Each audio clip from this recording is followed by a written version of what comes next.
So there are all types of things that landfills can be repurposed for. In the example of Fresh Kills Park, it was really used as like a natural area. People could use the waterways, as showing us the picture. This is Fresh Kills Park. Use the trails, and there could be some kind of low impact activities, not a lot of like big buildings and stuff, but just light things that don't really require disturbing the waste underneath. And that's a pretty common kind of thing between end uses for landfills. But it's a very open concept as long as there's not a threat to human health or the environment from starting to redevelop that land. Some landfills like Fresh Kills Park are a high priority for development because they're right in an urban area where space is at a premium. Other landfills are often rural areas with not too much land pressure on them. Those might be less likely to be redeveloped and just kind of sit there and be closed landfills, where other sites are more likely to be redeveloped. Some popular end uses include golf courses. Great way to use a lot of open space. This was done pretty frequently in the 80s and 90s. Golf courses are becoming less popular these days. There's hiking and natural areas, as you saw with Fresh Kills Park. Sports fields are really common to have baseball diamonds, soccer fields over top of landfills. Renewable energy is another one. In the picture here, this is Hickory Ridge landfill near Georgia, or Atlanta, Georgia, which you've seen before, covered in solar panels. And this is a pretty popular use. You've got this big open space with the sun hitting it all the time. And also industrial sites. So a lot of sites that can use this space, but don't necessarily need to be in like a really pretty area, and have some budget to build around the limitations of being on a landfill, might be used for industrial space. And then the landfill owner can generate some revenue from reselling that land. We have a really great example of successful development into a natural area here in Kitchener. I was going to head out there today and take a video out there for you to see it in person, but it's looking pretty cloudy and misty out. So I might do that for a vlog later, but anyone who's in Kitchener or Waterloo this term, I encourage you to visit this park. Park going is a really good activity to do this year. And McLennan Park is a really great park. I've included some snips here from Google Maps, just some of the ratings and the reviews of the park, just to show you what a positive thing a landfill redevelopment can be for a community.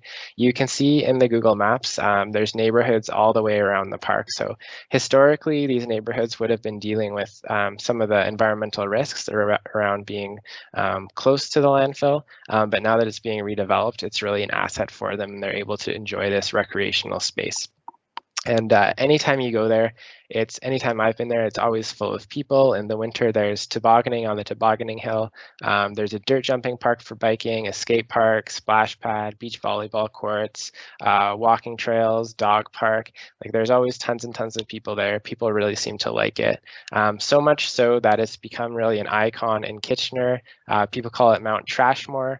And there's this company, KW Famous, that does all these kind of local icon merchandising things. And they do t-shirts and stickers with Mount Trashmore on them. So it's really become something very important for the community. Almost everyone knows it. Everyone's been there, has some good memories there. And this is a really great example of how a site can be redeveloped to give back to the community.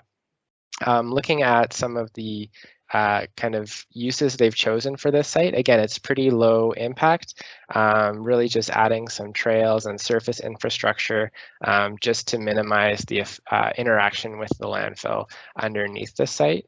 But really good use of this open space surrounded by people on all sides. And we might see something similar happen to Waterloo landfill. So that's a site that has been gradually being built up around as well. And as that landfill ages and closes, maybe it'll be similarly repurposed and kind of cherished by the community in a similar way. So there's a link for the Google Maps on the slide here. I encourage you to go click around the site in the street view or the photosphere, and you can see some pictures people have taken. You can get a sense of what it looks like, and you can ask yourself, can I tell this is on a landfill? Is there anything that gives me clues as to that, or does this feel like any other park?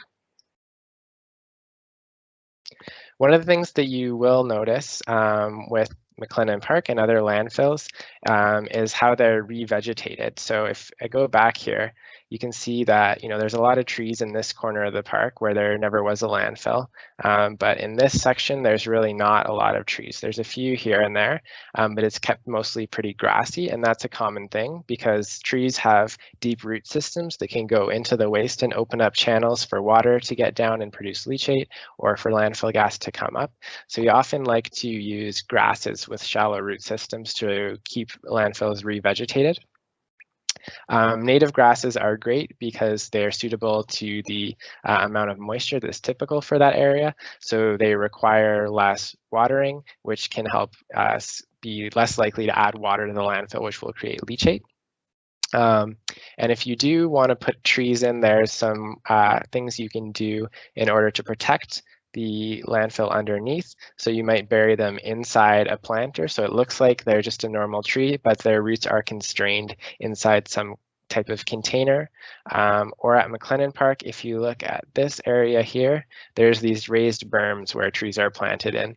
So their roots kind of have to grow through the whole berm before they start going down into the actual landfill. So that's another way you can revegetate and get some trees and also protect them from going into your waste and disrupting your landfill.